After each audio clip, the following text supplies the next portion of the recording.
Se di, mund t'i të them vetëm kaq që Po nëse ai fiton në listë të hapur, çfarë do të thotë për ty? Si e përkthen ti? nuk fiton në çfarë? Si fiton? Bëhet deputet. Është kandidat në listë të hapur, po vota pra nga qytetarët, po bëhet deputet, se çdo bëhet. Besoj se fiton. Nuk besoj se ndo. E para njërë nuk merr më shumë se 12 mandate PD-ja në Tiranë. Vetëm po hoqi 2 nga të vetët për t'i liruar vendin vetes ti. Po nuk merr Ilir Meta vota dhe nuk del deputet. Nuk ka asnjë lloj shansi, nuk ekziston shansi. Po të rinjve i druhani që mund të marrin aq vota sa do të marrin, Po kush të rinj? gërryejnë ata në elektorat. Kush të rinj? Partitë e reja apo të rinj brenda partive? Tani sa herë që ju bë juve të mazhorancës të këtë lloj pyetje, përgjigjeni gjithmonë me pyetje. Tani pse bëni sikur si njihni? Po pra Po kush t'i të kujtoj. rinj po të them? Adriatik Lapaj, Po, Endrit Shabani, Po. Arlind Qorri. po. Edhe një parti të re, edhe pse Agron Shejaj për shkakun ka qenë në PD, po ka krijuar një parti të re. Unë uroj dhe S'ju bëjnë shpresoj. përshtypje këto fare? Jo, s'na bëjnë përshtypje Po fare. pse? Pse nuk e Po s'ta konsideroni? bëjnë se nuk marrin, nuk janë. Apo është nuk arroganca e preke- pushtetit? Jo, s'është arrogancë, unë s'kam pushtet. Unë jam pa pushtet. Po mirë pra, po pse nuk i konsideron ti këta? Të rinj janë këta, si ty. Po pra, ma gjë, unë uroj dhe shpresoj që këta të jenë të gjithë në parlament. Nuk i bën asnjë dëm parlamentarizmit të kemi forcat e reja në parlament. Po. I konsideroj patjetër se kanë nisur një rrugtim të cilët shprehin një platformë apo kanë një qasje që duan të bëjnë diçka ndryshe nga të tjerët. Paçka se në shumë pika nuk bie dakord, sepse politika nuk është vetëm populizëm, do edhe të provohesh njëherë, po gjithsesi uroj dhe shpresoj që të gjitha forcat që garojnë të kenë nga një mandat në parlament dhe të përfaqësohen. Në fund fare dhe shqiptarët i shikojnë se nga e thëna në të bërë është në mes një deti tërë. Kështu ti shikojmë, duke i mandatuar ti shikojmë qasjen që do shkojnë te Berisha, do shkojnë te Rama, a do rrin, do ta çojnë vend. Atë se do bashkojnë këta me, po ata i kanë shpallur si vija të kuqe. Pse mendon ti se? Vija të kuqe kur? Para zgjedhjeve. A do shkojnë me Ramën këta? Ju keni Pas zgjedhjeve? Jo me Ramën, more. Po me Ku e di, mund të shkojnë me Berishën, mund të shkojnë me Ramën, mund të Po shkojnë me tani të gjithë. sipas duke ndjekur qasjen tënde, ata nuk mund të shkojnë me Humpsin. Nuk e di, nuk e thashun se do dalin nesër titulli Halit Valteri thotë që këta Jo, do po shkojnë me ata Ramën. Ramën dhe Berishën e kanë vit kuqe, ndoshta ndryshojnë, nuk e di. Ne të dy kemi disa vite që njihemi dhe ti ke parë ja 3-4 qeveri të paktën që kur të njoh fund që janë ndruar.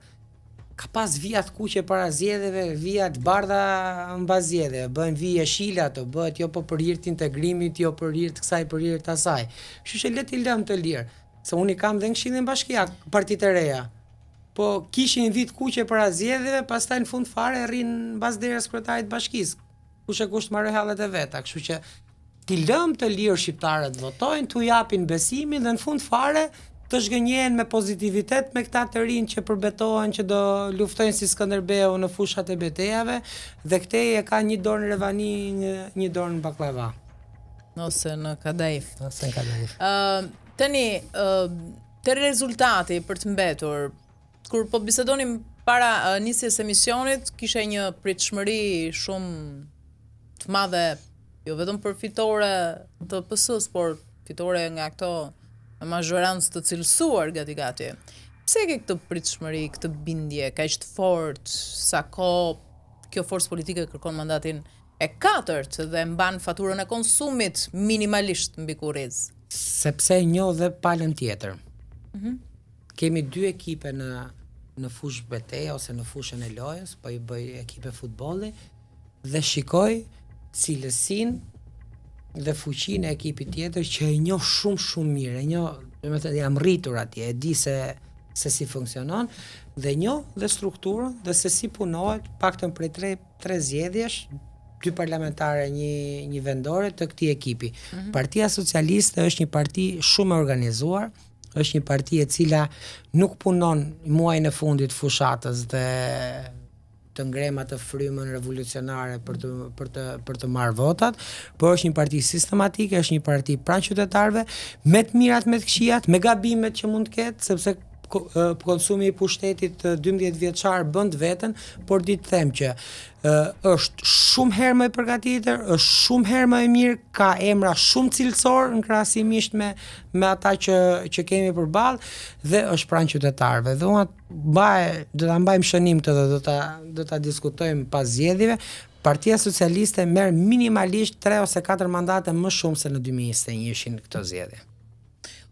Po, gjithë ato afera korrupsioni në 12 vite qeverisje, gjithë ato llogarit hapura me SPAK-un të eksponentëve të rëndësishëm të saj, nuk do të bëjnë firo në fund? Do të bënin shumë firo nëse Partia Socialiste do të bëjë mburoj e personave të korruptuar ose personave të cilët kanë llogari për të dhënë para drejtësisë.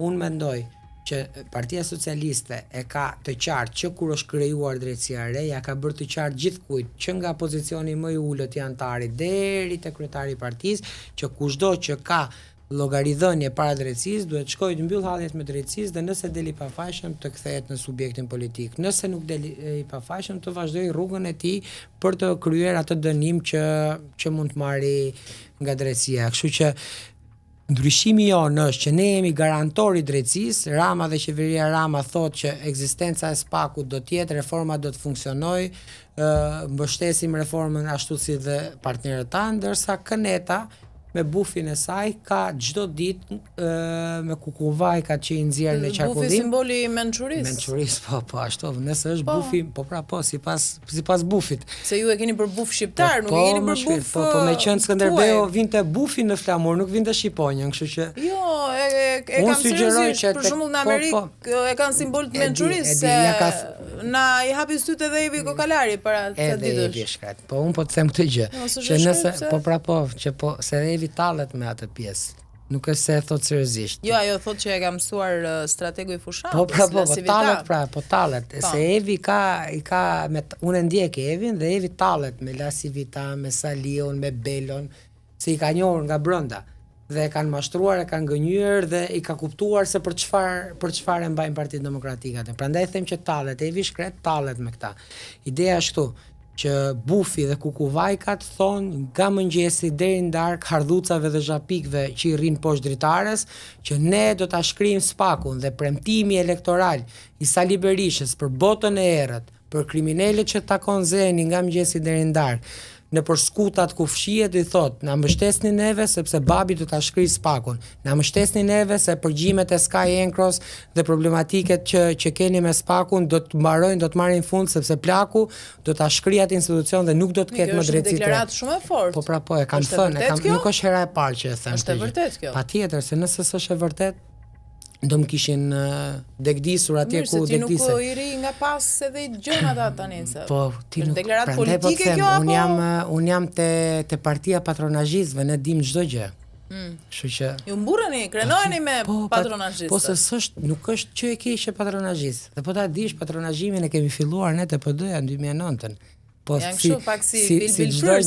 si çdo gjë që ata din ta shkatrojnë, nuk din ta bëjnë mirë. Kështu që po të them, ku ndahemi ne me këta? Ne ndahemi me këta sepse këta nuk duan një drejtësi, duan një drejtësi plepash, një drejtësi rumpall, një drejtësi me prokuror që kanë ardhur sulmoi disa një drejtësi me prokuror dhe gjyqtar që kanë ardhur me të mbathur athesi dhe sot lëvizin me Maybach 500.000 euro nëpër Tiranë dhe sot i ketë sigurt nëpër listat e kandidatëve, me drejtësi me njerëz që janë shkarkuar nga vettingu dhe sot po riciklohen politik. Nuk është rasti i parë, por ka disa raste brenda Partisë Demokratike, me një drejtësi ku është komandohej video përgjimi i Ilir Metës ku kap duke shfletuar atë bllokun që është i veshur me lëkurë shqiptarësh dhe shkronjat janë gjaku i shqiptarëve ku shkruheshin shifrat e korrupsionit dhe votonte gjykata e lartë në unanimitet për ta nxjerrë video përgjimin të parregullt. Flasim për një drejtësi ku viktima të shumta të kësaj politike të mbrapsht nuk bën dot drejtësi për 21 janarin, ku 26 viktima ranë në biznesin e djalit të Saliut dhe asnjë nuk u dënua, apo u dënuan me pak vite burg dhe sot janë biznesmen të fuqishëm nëpër Tiranë. Nëse ne aspirojmë të kemi këtë lloj drejtësie, atëherë më mirë ta lëm fare këtë punë dhe mos merrem me politikë. Ne aspirojmë të kemi një drejtësi ku edhe kur akuzohet personi më i fortë politikisht është kryebashkiaku i Tiranës, Erion Veliaj, Partia Socialiste nuk i bëhet mburoj, por kërkon standardin. Nuk i bëhet mburoj për akuzat që ka, por thotë të zbatohet një standard. Dhe një qeveri e cila kërkon standard, për standard, është standard ndërhyrja e kryeministrit në Bashkinë e Tiranës për shembull. Çfarë po ndërhyn kryeministri? Po firmos leje ndërtimi? Po jo. Çfarë po bën? U shkarkuan njerëzit e Erion Veliajt, u emërua një njeri. Po ti tani mos bëj sikur kush i thot mos s'ke përgjigje. Kam qenë aty, jo më kam përgjigje, vazhdo më pyet. Okej, jo të pyet akot meqense e përmendë. Pra çfarë po ndërhyn? Se ndërmend fare, po meqense e përmendë. Çfarë ndërhyrje bën Edi Rama në Bashkinë e Tiranës? Më thua një gjë konkrete. Po të pyes, ti ke koment, s'ke koment, po jep apo mos e jep. Po pra nuk po bën, se nuk as po firmos leje ndërtimi aty ku e ka Meraku në opozita. Dakor. As po emëron dhe shkarkon njerëz, po ka një këshill bashkiak që merr vendimet. Po pra, se këshilltarët opozitarë të opozitës nisën edhe letër në Komisionin Evropian për ndërhyrje të... Ata kanë nisur letër dhe në hënë, more. Ata biles po presin që të vit Trumpi t'ju hapi hapjen e fushatës tani, se kështu kishte thënë Baca Sali.